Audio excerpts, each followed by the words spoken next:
A very warm welcome to all those are attending today's session of Physical Education Class 12th conducted by Directorate of Education Delhi. जय हिंद प्यारे बच्चों, weekly schedule के बारे में आप सभी को पता है। हर शनिवार हमारी फिजिकल एजुकेशन की क्लास होती है। कोइंसिडेंटली लगातार सैटरडेज हॉलीडेज रहे और हम आज लगभग 1 महीने बाद आपके साथ मिल रहे हैं। कोविड के बारे में हम सभी जानते हैं। कोविड की वैक्सीन अभी नहीं बनी है, इसलिए एक्स्ट्रा प्रिकॉशंस लेने की आवश्यकता है। तो आप सभी से रिक्वेस्ट है कि कैब का पालन अवश्य करें। कैब यानी कोविड एप्रोप्रिएट बिहेवियर। मैं फिर से आपको याद दिलाना चाहती हूँ कि 2 गज की दूरी, मास्क है जरूरी, सोशल डिस्टेंसिंग का पालन करें और बिना मास्क पहने घरों से बाहर ना निकलें।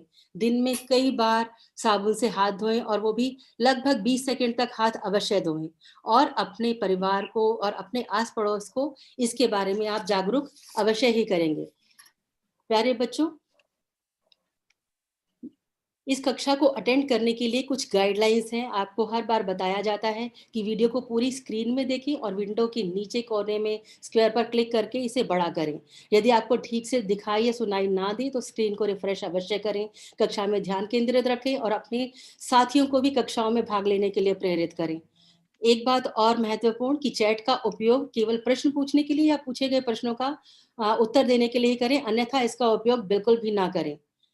एक अनुरोध आपसे कि पेपर और पेन लेकर आप जरूर बैठें और जो भी आपको इम्पोर्टेंट पॉइंट्स लगते हैं उनको साथ में आप नोट करते जाएं। ये एक्नॉलेजमेंट और डिस्क्लेमर उन सभी के लिए जैसे YouTube है, गूगल सर्च है या अन्य वेबसाइट्स हैं जिनके रिसोर्सेज का प्रयोग हमने इस कक्षा के कंटेंट में किया है, तो उन सभी का के लिए एक्नॉलेजमेंट है। And disclaimer also, if any discrepancy or inadvertent error is noted in the presentation, it would be rectified accordingly. आगे बढ़ते हैं। कक्षा को आरंभ करने से पहले मैं पिछली असाइनमेंट के रिजल्ट्स आपसे शेयर करना चाहूंगी। ओवरवेलमिंग रिस्पांस हर बार की तरह इस बार भी है और लगभग 35,974 बच्चों ने जो हमारा गूगल फॉर्म की क्वेश्चनरी थी उसको अटेम्प्ट किया।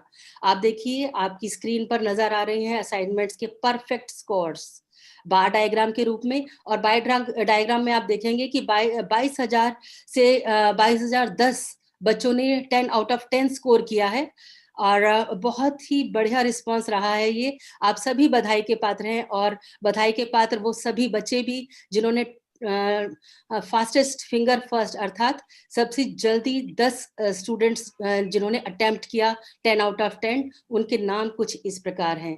रुचि SKV रमेश नगर, भावना Bhardwaj SKV Tikri Kala, Abhishek SBV Kiran Vihar, Mohammad Shadab SBV block B number 1 Yamuna Vihar. Number 5 पर है Anshika Bhargava SKV block C number 1 Yamuna Vihar. Number 6 Shintu SBV Jhilmil colony. इसके बाद है Sachin Chawla Sarvodaya Vidyalaya sector B4 Narela. Rohit Kumar government coed Sarvodaya senior secondary school Bhorgarh. Simran Srivastava SKV Anand Vihar. और 10वें नंबर पर हैं fastest Shweta government girls senior secondary school model town से। तो आप सभी बहुत बहुत बधाई के पात्र हैं। मैं आपको अपने फैकल्टी मेंबर से परिचय कराना चाहूंगी। फिर से मैं Nutan Duggal SP headquarter Chhatrasal stadium से। मेरे साथ आज के प्रेजेंटर हैं mister Rakesh Mohan Kothari government coed Sarvodaya Vidyalaya Rampura से और डॉक्टर पूजा रावत SKV समालखा से। टेक्निकल सपोर्ट में हमारे साथ आज हैं Sunita Sharda ma'am Raisina Bengali school Chittaranjan park से, Mrs Kumkum Agarwal SKV GTB Nagar से, doctor Indu Dabas school of excellence Rohini sector 23 से और mister Manoj Kumar Chaudhary Sarvodaya coed senior secondary school ZP block Pitampura से, mister Umesh Kumar Ahlawat SBV Janata flats Hastsal से। प्यारे बच्चों, आज हम योग के बारे में चर्चा करेंगे। योग हमारी सांस्कृतिक विरासत है। इसकी प्राचीनता का अनुमान इसी से लगाया जा सकता है कि हमारे वेदों, उपनिषदों, रामायण और महाभारत आदि जैसे ग्रंथों में भी योग क्रियाओं का जो वर्णन है वो हमें मिलता है। योग आज पूरे विश्व में बहुत ही तेजी से फैल रहा है और प्रचलित भी हो रहा है। 21 जून को आप सभी को मालूम है कि हर वर्ष अंतर्राष्ट्रीय योग दिवस भी मनाया जाता है। योग के इस प्रचार और प्रसार में भारत के अनेक योग गुरुओं ने महत्वपूर्ण योगदान दिया। उनमें से कुछ की जानकारी साझा करने के लिए मैं आमंत्रित करूंगी उमेश कुमार अहलावत जी को। उमेश कुमार जी प्लीज। धन्यवाद मैम। प्यारे विद्यार्थियों, जिस प्रकार अंधकार को मिटाने के लिए प्रकाश की आवश्यकता होती है, ठीक उसी प्रकार विद्यार्थी की अज्ञानता को मिटाने के लिए गुरु की आवश्यकता होती है। आज के युग में योग किसी वरदान से कम नहीं। आइए जानते हैं उन योग गुरुओं के बारे में जिन्होंने दुनिया को योग की राह दिखाई। त्रिमलाई कृष्णाचार्य, इनको आधुनिक योग का जनक कहा जाता है।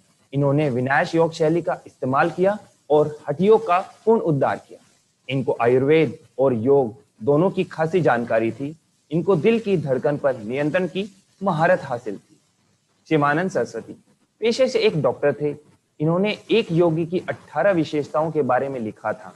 इनके मुताबिक एक योगी मजाकिया स्वभाव का होना चाहिए। हठ योग, कर्म योग और मास्टर योग को मिलाकर इन्होंने त्रिमूर्ति योग का सूत्र तैयार किया।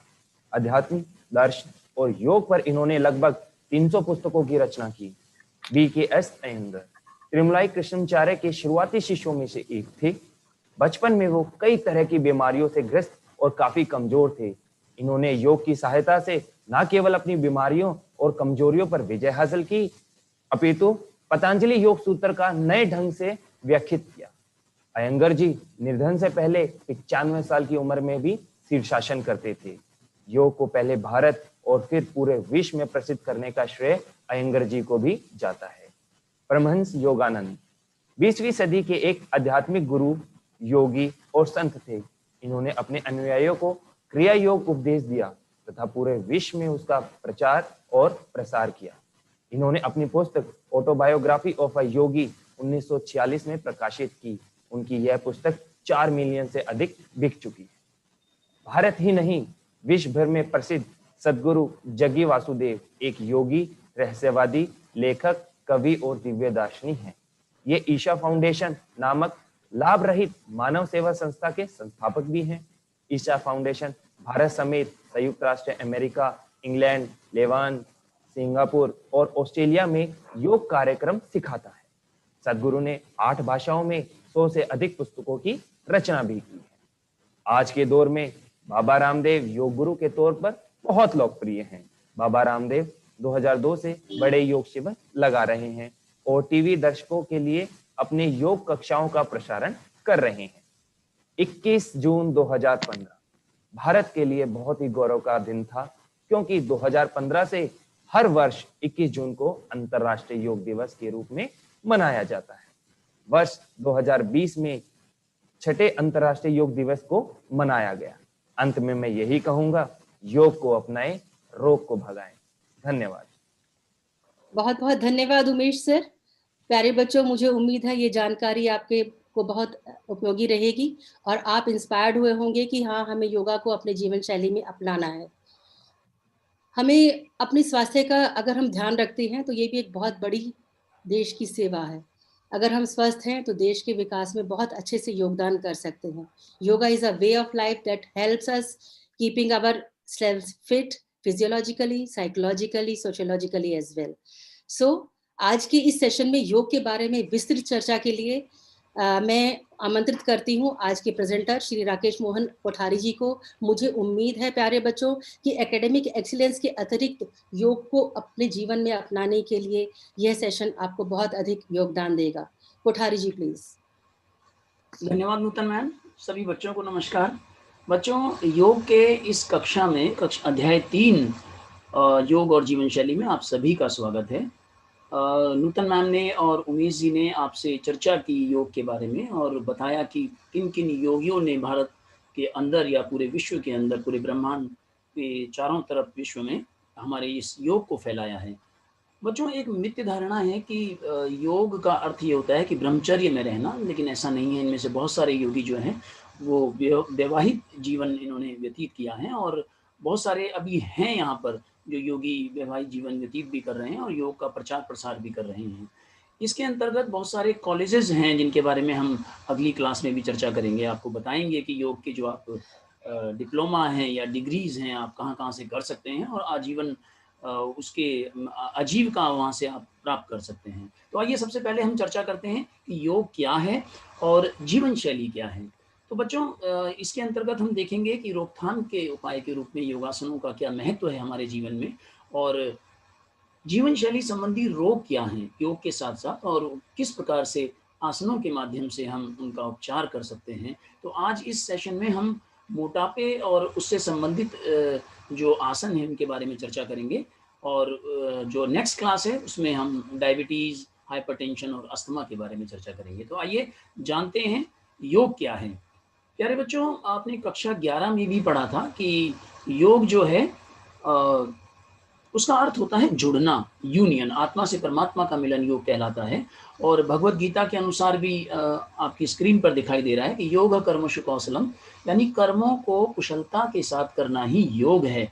हम बिना इच्छा के या हम तल्लीनता के साथ कर्मों को करें और किसी भी प्रकार की अपेक्षा यदि जीवन में ना रखें, समर्पण कर दें उस परमपिता परमात्मा को जो सर्वशक्तिमान है, तो वह योग कहलाता है। समत्वम योग उच्चते, समभाव के साथ हम चाहे दुख में हो, सुख में हो, खुशी में, गम में, हर समय हम एक ही भाव के साथ जीवन को व्यतीत करना अगर सीख जाते हैं तो उसे योग कहते हैं। और योग को सीखने में धीरे धीरे समय लगता है। जब आप निरंतर अभ्यास करते हैं तो आपको उसकी जीवन शैली के बारे में, योग की जीवन शैली के बारे में भी धीरे धीरे अनुभव होने लगता है। अब हमने योग के बारे में जाना बच्चों, तो अब हम जानते हैं कि जीवन शैली संबंधी रोग क्या हैं। तो सबसे पहले जीवन शैली क्या है। देखिए बच्चों, आप अपने घरों में रहते हैं, आपके माता पिता हैं, उनके अलग अलग दिनचर्या है, वो अलग समय पर उठते हैं, सोते हैं, अपने कार्यों में व्यस्त रहते हैं, या आपके शिक्षक हैं, या जिन डॉक्टरों के पास आप जाते हैं वो हैं, या वकील हैं, या कोई आपके अड़ोस पड़ोस के लोग हैं जो अन्य व्यवसायों में संलग्न हैं, या पड़ोस वाला एक दुकानदार है जो आपके पड़ोस में रहता है, वह सुबह 6 बजे दुकान खोलता है और रात के 10 बजे तक दुकान को में बैठा रहता है, उसको आगे बढ़ाता है। तो जीवन शैली यानी वो है दुकानदार जो 6 बजे दुकान को खोल रहा है और रात के 10 बजे तक बैठा है। तो उसकी जीवन शैली आपने देखा कि वो सुबह से लेकर शाम तक दुकान में या तो बैठा रहता है या वो खड़ा रहता है।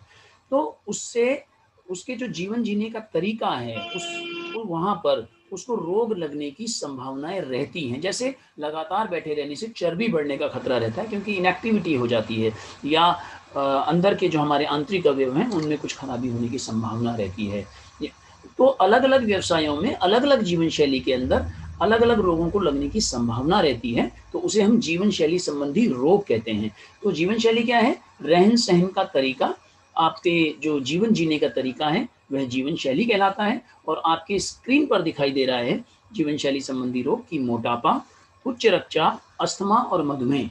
ये 4 जीवन शैली संबंधी रोग हैं जो आपके पाठ्यक्रम में है, आपके सिलेबस में है, और हम यहाँ पर डिस्कस करेंगे, चर्चा करेंगे आज इस ऑनलाइन सेशन में मोटापे के संदर्भ में।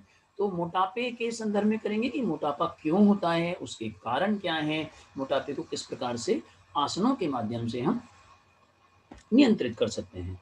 तो सबसे पहले योगासन एज ए प्रिवेंटिव मेजर्स, उपचारात्मक उपाय के रूप में योगासन। आसन बच्चों, अष्टांग योग के बारे में आपने कक्षा 11 में पढ़ा था कि यम, नियम, आसन, प्राणायाम, प्रत्याहार, धारणा, ध्यान, समाधि, ये हमारे 8 जो हैं तत्व हैं, एलिमेंट्स ऑफ योगा आपने पढ़ा था। तो आसन जो है वो तीसरे नंबर पे आता है, यम, नियम, आसन। तो आसन के बारे में आज हम यहाँ पर चर्चा करेंगे कि आसनों के माध्यम में क्या, किस प्रकार से हम मोटापे को नियंत्रित कर सकते हैं। तो आसन होता क्या है? आपकी स्क्रीन पर दिखाई दे रहा है बच्चों कि महर्षि पतंजलि ने कहा है कि स्थिरम सुखम आसनम, अर्थात वह स्थिति जिसके अंदर हम स्थिर अवस्था में सुख पूर्वक बैठ सके वह आसन है। चाहे वो खड़े होने की स्थिति हो, बैठने की हो या लेटने की हो, पेट के बल हो या पीठ के बल हो, मुद्रा, पोस्चर आपका ये आसन कहलाता है। तो आसन को हमने जाना, लेकिन उपचारात्मक उपाय के रूप में योगासनों का क्या महत्व है। तो बच्चों, आपने कक्षा 11 में भी पढ़ा था कि शारीरिक शिक्षा के माध्यम से आपका शारीरिक, मानसिक, भावनात्मक, सामाजिक और आध्यात्मिक विकास होता है। उसी प्रकार जब हम योग में यम, नियम, आसन, प्राणायाम, प्रत्याहार, धारणा, ध्यान, समाधि, हम लगातार इसका अभ्यास करते हैं तो हमें हमारा विकास होता है। और आसनों के माध्यम से कैसे होता है? आपकी स्क्रीन पर दिखाई दे रहा है बच्चों कि आसन यदि हम लगातार करते हैं, आसनों के माध्यम से हमारा जो आंतरिक अवयव हैं, हमारा जो बाह्य दृष्टि से हमें जो शरीर की अभिव्यक्ति होती है, अभिव्यक्ति कर सकते हैं, या हमें जो दिखाई देता है बाहर से, तो उनका सभी रूप से आसनों के माध्यम से विकास होता है। जैसे अस्थि संस्थान हो गई है, मांसपेशीय संस्थान हो गया है, ये मजबूत होते हैं, मस्तिष्क सुदृढ़ होता है। हमारी जो चैनलाइज होती है एनर्जी, ऊर्जा जो हमारे शरीर के अंदर प्रवाहित होती है, वो ठीक प्रकार से चैनलाइज होना उसका शुरू हो जाता है। हमारी श्वसन संस्था, हृदय वाहिका संस्था, तंत्रिका तंत्र, पाचन तंत्र, उत्सर्जन तंत्र सभी मजबूत होते हैं और आंखें हमारी अच्छे से काम करती हैं, हमारी नज़र ठीक रहती है। तो आइए हमारे साथ हैं डॉक्टर पूजा रावत, जो इस चर्चा को आगे ले जाएंगी और वो आपके साथ बच्चों चर्चा करेंगी कि रोगों से बचाव में आसनों के क्या लाभ हैं। तो मैं आमंत्रित करूंगा डॉक्टर पूजा, कृपया आएं और चर्चा करें। जी हाँ, बहुत-बहुत शुक्रिया राकेश सर। बच्चों, अब हम जानेंगे कि रोगों से बचाव से आसन के अभ्यास से क्या-क्या हम पे चेंजेस आते हैं। सबसे पहले है शरीर क्रियात्मक लाभ। सबसे पहले है बच्चों stable autonomic nervous system equilibrium, स्थिर स्वायम तंत्रिका एवं तंत्र संतुलन। ये हम सभी जानते हैं, जो हमारा पूरा ब्रेन है, ऑटोनॉमिक नर्वस सिस्टम है, वो हमारा पूरा बॉडी को कंट्रोल कर रहा है। तो बच्चों योग करने से, आसन के अभ्यास करने से जो हमारी बॉडी पूरी संतुलन हो जाती है, स्थिर हो जाती है। और बच्चों कोऑर्डिनेशन की जो मात्रा होती है, कोऑर्डिनेशन धीरे-धीरे प्रैक्टिस करने से आसना का इम्प्रूव होता है और साथ ही साथ न्यूरोमस्कुलर कोऑर्डिनेशन भी इम्प्रूव होता है। और बच्चों हमारे आसन के अभ्यास करने से बच्चों की जो हाइट होती है, कहते हैं, वो भी इम्प्रूव होती है। बच्चों कंट्रोल पल्स रेट होता है, जो पल्स रेट होता है वो घट जाता है। जैसे कि हमारा, आपने सुना होगा किसी का कंट्रोल ब्लड प्रेशर करता है। साथ ही साथ बच्चों musculoskeletal flexibility and joint range of motion भी इंक्रीज होता है। जो हमारे जोड़ों में, जॉइंट में जो लचीलापन होता है, वो मजबूत आसन के अभ्यास करने से और लचीलापन भी बढ़ जाता है। और जॉइंट रेंज ऑफ मोशन, आसनों के अभ्यास करने से हमारे जो रेंज होती है हड्डियों के बीच के आसन की, वो धीरे धीरे बढ़ने लग जाती है आसन के अभ्यास से। बच्चों कंट्रोल ब्लड प्रेशर होता है, रक्त दबाव नियंत्रण ढंग से करने लगता है। जैसे आपने देखा है, आपने सुना होगा किसी को बीपी हाई की दिक्कत है, बीपी लो की दिक्कत है, तो थ्रू आसना योग करने से हम लोगों का जो ब्लड प्रेशर होता है वो कंट्रोल हो जाता है। Cardiovascular efficiency increases. बच्चों हृदय की कार्य करने की क्षमता अभ्यास, आसन के अभ्यास करने से उसकी बढ़ जाती है। जैसे कि किसी को हार्ट की प्रॉब्लम होती है, उससे आसन का अभ्यास करने से बच्चों उसकी क्षमता को बढ़ जाता है। साथ ही साथ हृदय रोग दूर होता है आसन के अभ्यास करने से। Regulate gastrointestinal function. बच्चों जो हमारी आंतें होती है, जो भी डाइजेस्टिव सिस्टम से रिलेटेड हमारी जो प्रॉब्लम होती है, वो सही हो जाती है। जैसे कॉन्स्टिपेशन, गैस, उन सब चीजों वो कंट्रोल हो जाती है। और हमारे इंटरनल ऑर्गन जो होते हैं बच्चों, आसन के अभ्यास करने से उसमें दबाव पड़ता है, वो भी सही तरीके से वर्क करने लग जाता है।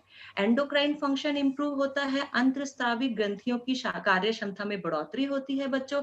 साथ ही साथ एक्सक्रीटरी सिस्टम भी हमारे लिए हेल्पफुल होता है। आसन के अभ्यास करने से बच्चों, योगा करने से जो भी हमारे वेस्ट प्रोडक्ट होते हैं, वो सही तरीके से काम करने लगते हैं।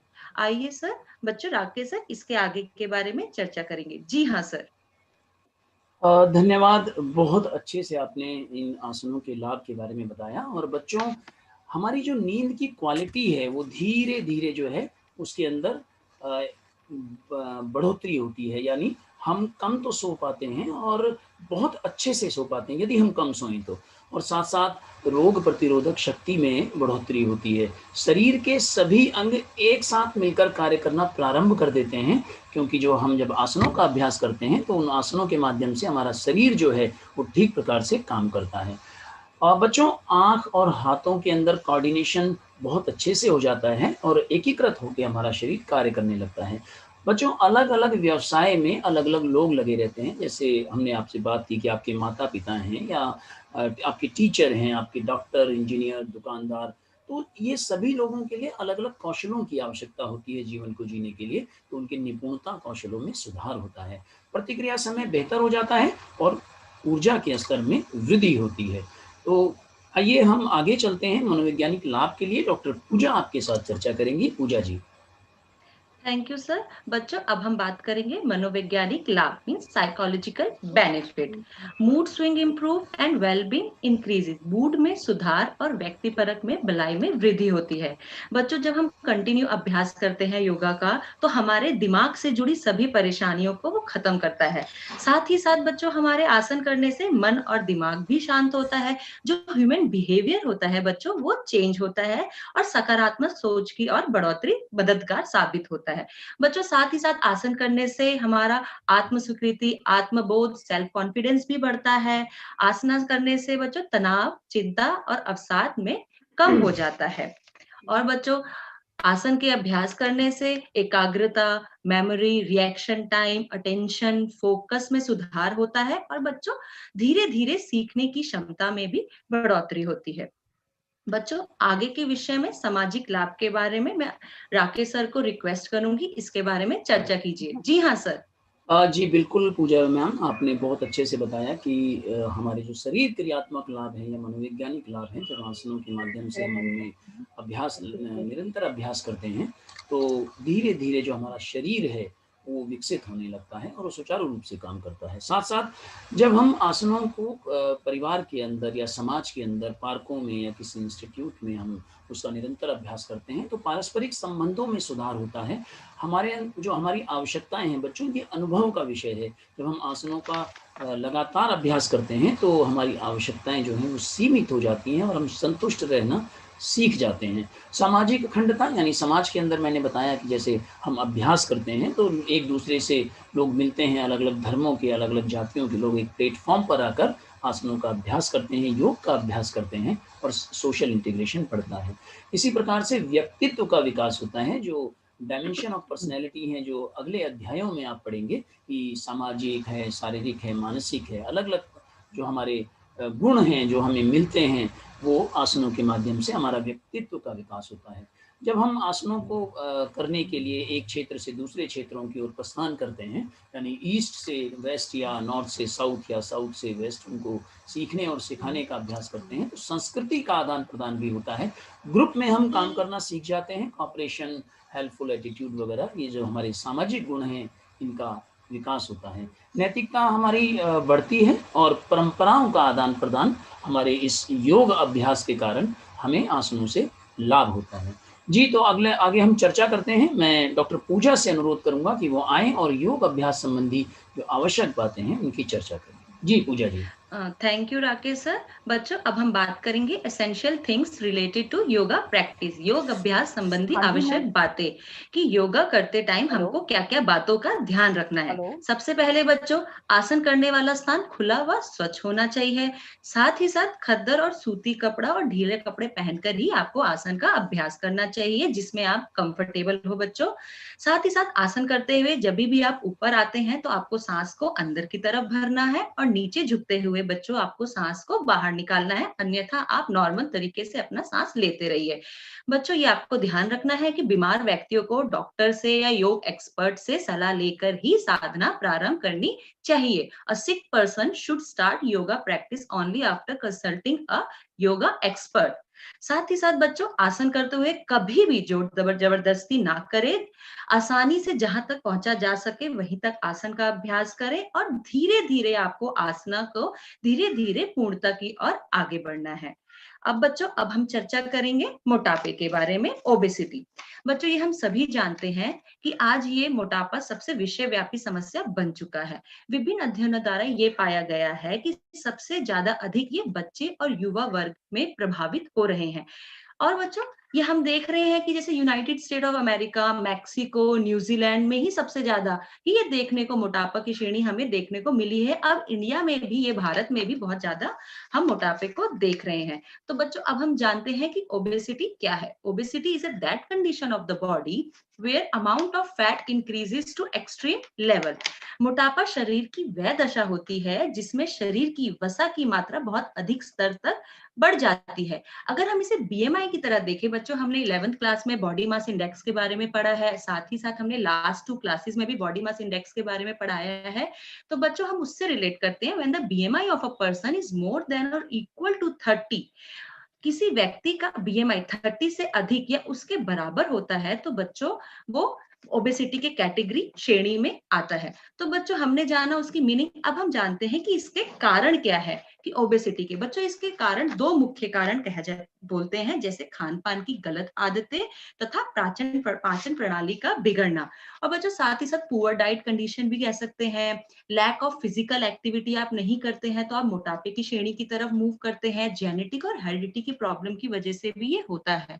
और बच्चों किसी को मेडिकल इश्यू हो तो ओबेसिटी की तरफ वो मूव करता है। अब बच्चों हम जानते हैं इसको कैसे क्योर किया जाए।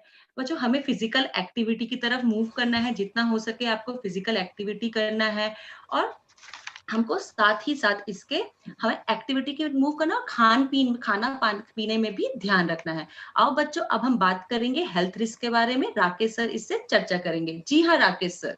धन्यवाद पूजा मैम, आपका बहुत बहुत धन्यवाद। और बहुत अच्छे से मोटापा क्या है, इसके कारण क्या हैं और किस प्रकार से इसको हम हटा सकते हैं, इसके बारे में तो आज हम यहाँ पर चर्चा ही करेंगे। तो लेकिन मोटापे के कारण स्वास्थ्य जोखिम क्या हो सकते हैं? तो बच्चों मधुमेह, उच्च रक्तचाप, हृदय रोग, कैंसर, गठिया, पुराने ऑस्टियोआर्थराइटिस, श्वसन की समस्याएं, वेरिकोज नसों की समस्याएं, या हमारे जो आंतरिक हमारे अंग हैं जैसे यकृत है, ये खराब हो सकते हैं। तो बच्चों मोटापे से हमें हमेशा सावधान रहना है, तो हमें पता होना चाहिए। तो आइए, आपकी स्क्रीन पर है योग रखे निरोग, एक प्रश्न जो अभी तक हमने सेशन लिया है कि निम्न में से कौन सा जीवन शैली संबंधी रोग नहीं है? Which of the following are the lifestyle related disease except option A मधुमेह, ऑप्शन बी अस्थमा, ऑप्शन सी उच्च रक्तचाप, ऑप्शन डी माइग्रेन।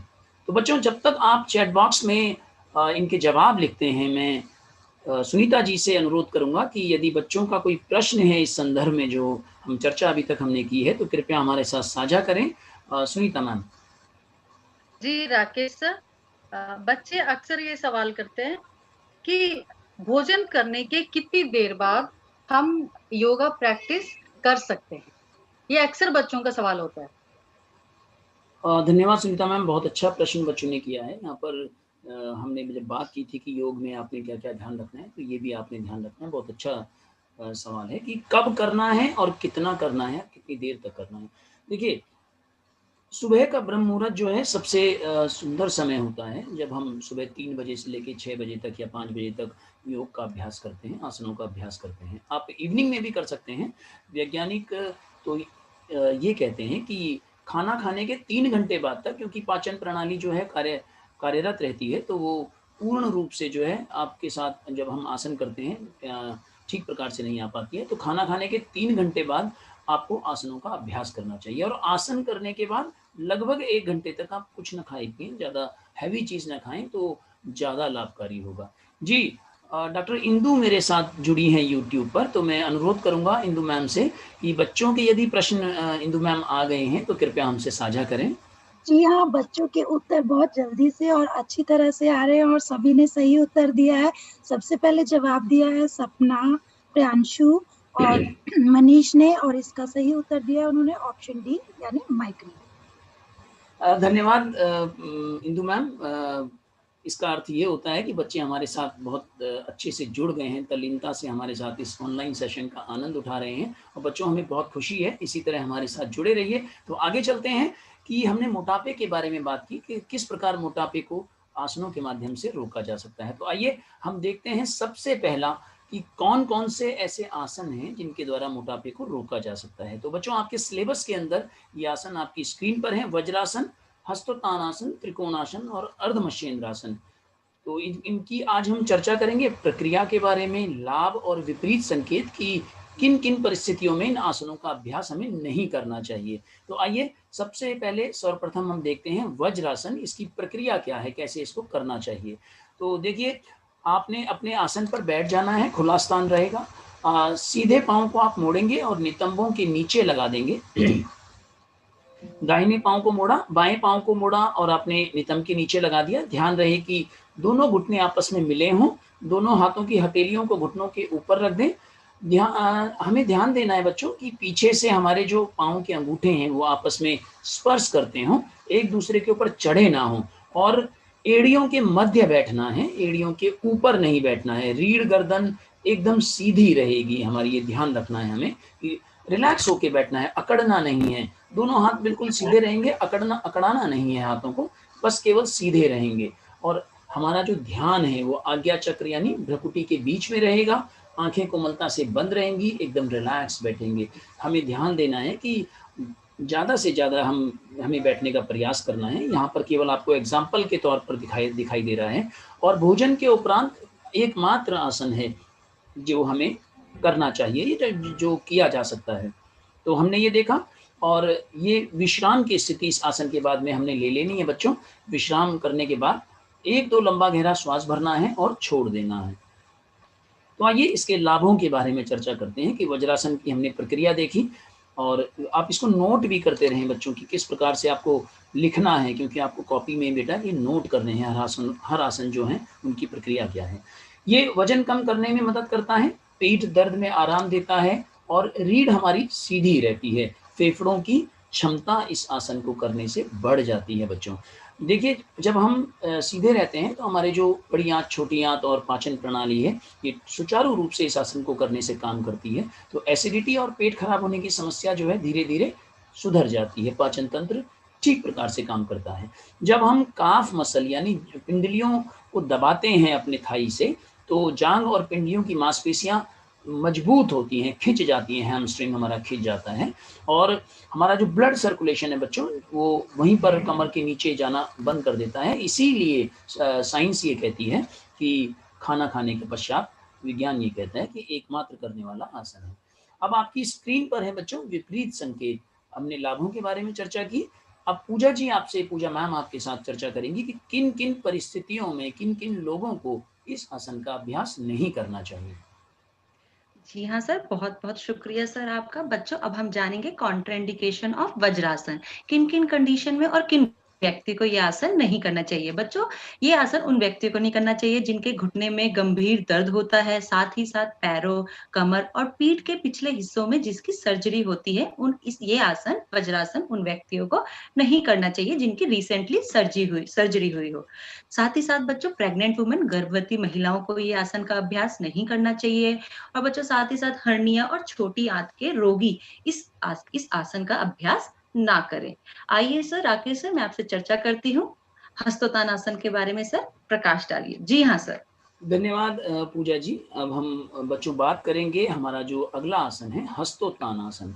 बच्चों, इसकी प्रक्रिया आपकी स्क्रीन पर है कि आप जब इस आसन को करें तो एड़ी पंजों को मिला लें आगे से, पंजों को हल्का सा खोल दें आगे से, और श्वास भरते हुए दोनों हाथों को ले जाएंगे आकाश की ओर।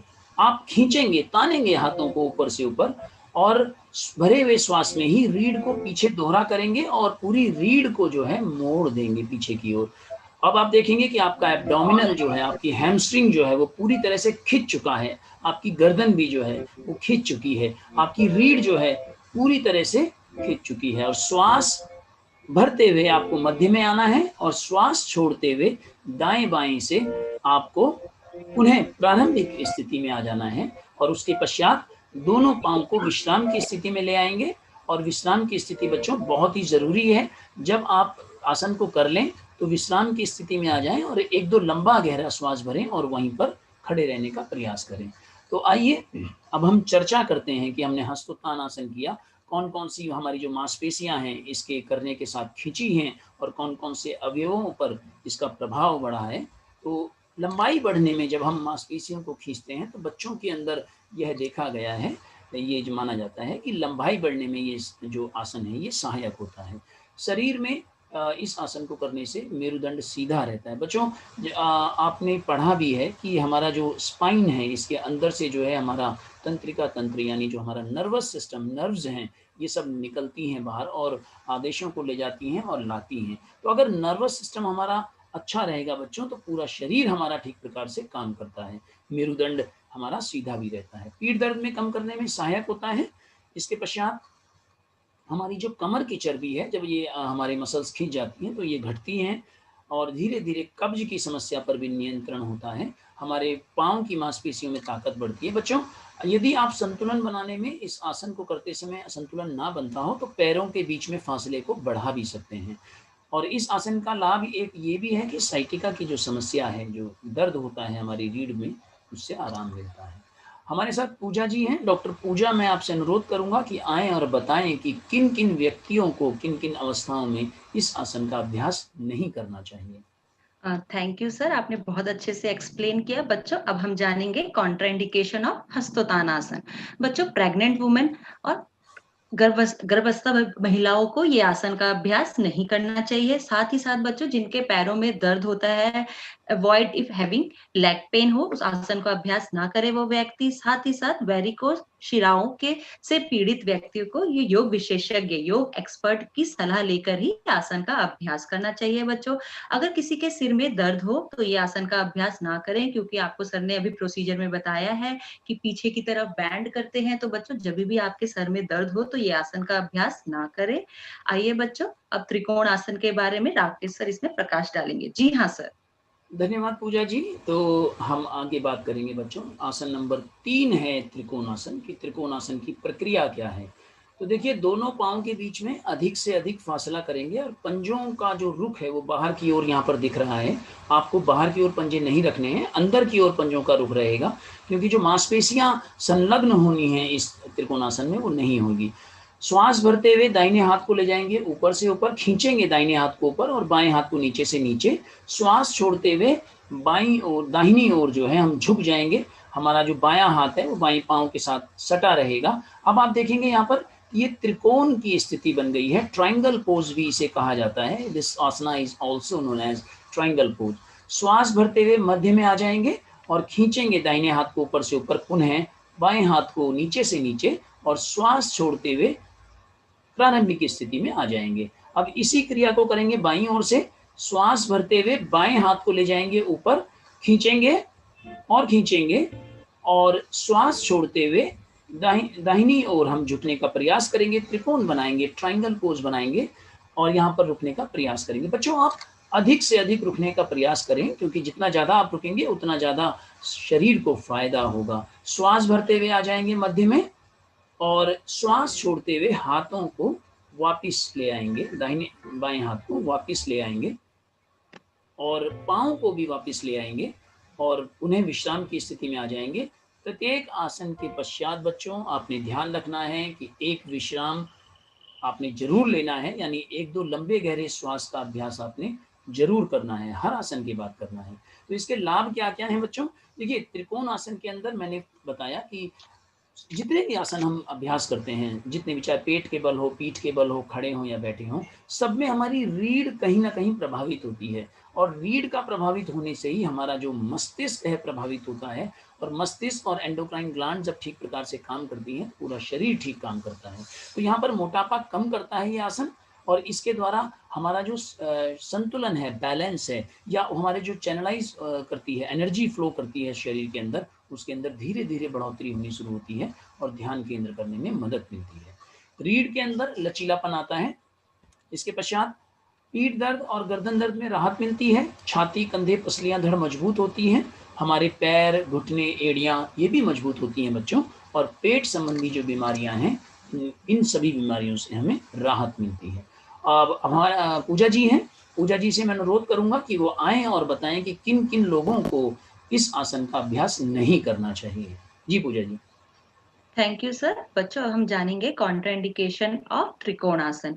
जिनको बच्चों लो और हाई ब्लड प्रेशर की प्रॉब्लम हो, उस आसन ये आसन का अभ्यास ना करें। साथ ही साथ बच्चों गर्दन या घुटने की चोट लगी हो तो उस व्यक्ति को ये आसन का अभ्यास नहीं करना चाहिए।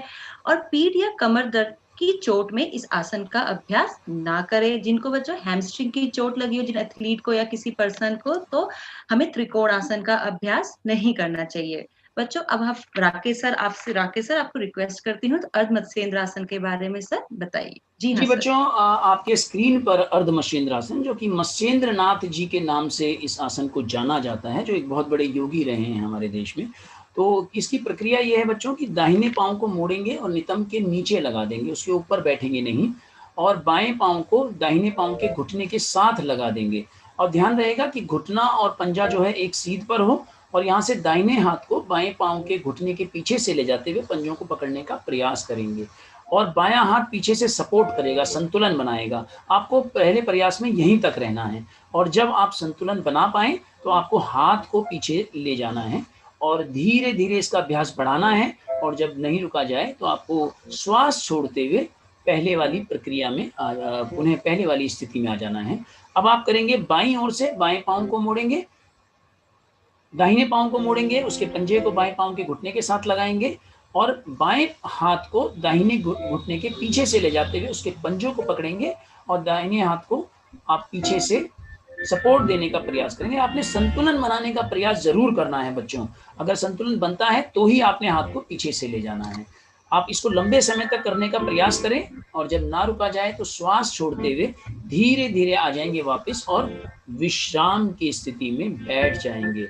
मैंने आपसे पहले भी कहा कि प्रत्येक आसन को करने के पश्चात हमें विश्राम की स्थिति में आना बहुत आवश्यक है, क्योंकि हम किसी भी क्रिया को जब हम दूसरा आसन की ओर जाते हैं तो जो हमने शरीर को ऊपर की तरफ हमने उत्तेजित किया है तो उसको विश्राम की अवस्था में लाना बहुत आवश्यक है। इसके बच्चों लाभ जो हैं आपकी स्क्रीन पर हैं कि ये आसन बहुत अच्छा आसन है। ये डायबिटीज़ के लिए भी काम में आता है, बहुत रीढ़ की बीमारियों में भी ये बहुत सशक्त रूप से काम करता है। अतिरिक्त वसा को कम करता है। रीढ़ और कूलों में इस आसन को करने के, इस अभ्यास को करने के बाद लचीलापन बढ़ जाता है। रीढ़ की हड्डी व पीठ की मांसपेशियां इससे मजबूत होती हैं। श्वसन प्रणाली को फायदेमंद देता है। जब हम ट्विस्ट करते हैं अपने शरीर को तो हमारा जो हमारे जो आंतरिक जो हमारे अवयव हैं वो पूरी तरह ट्विस्ट हो जाते हैं और इंसुलिन की मात्रा भी ठीक प्रकार से इसमें निकलने लगती है। यह आंतरिक अंगों को साफ करता है, पाचन प्रणाली और जो हमारे वेस्ट प्रोडक्ट हैं उनको बाहर निकालने में सहायता करता है। मधुमेह वाले व्यक्ति को के लिए ये जो अर्धमशीन्द्र आसन है ये बहुत सहायक है। इस आसन के अभ्यास से थकान, पीठ दर्द और मासिक धर्म की परेशानी भी दूर होती है। जी मैम। Thank you sir. बच्चों अब हम बात करेंगे कॉन्ट्राइंडिकेशन ऑफ अर्धमत्स्येंद्र आसन। बच्चों जिनको अल्सर हो, जिन व्यक्तियों को अल्सर होता है, हर्निया या क्रॉनिक हार्ट डिजीज की प्रॉब्लम होती है, उन व्यक्तियों को ये आसन का अभ्यास नहीं करना चाहिए।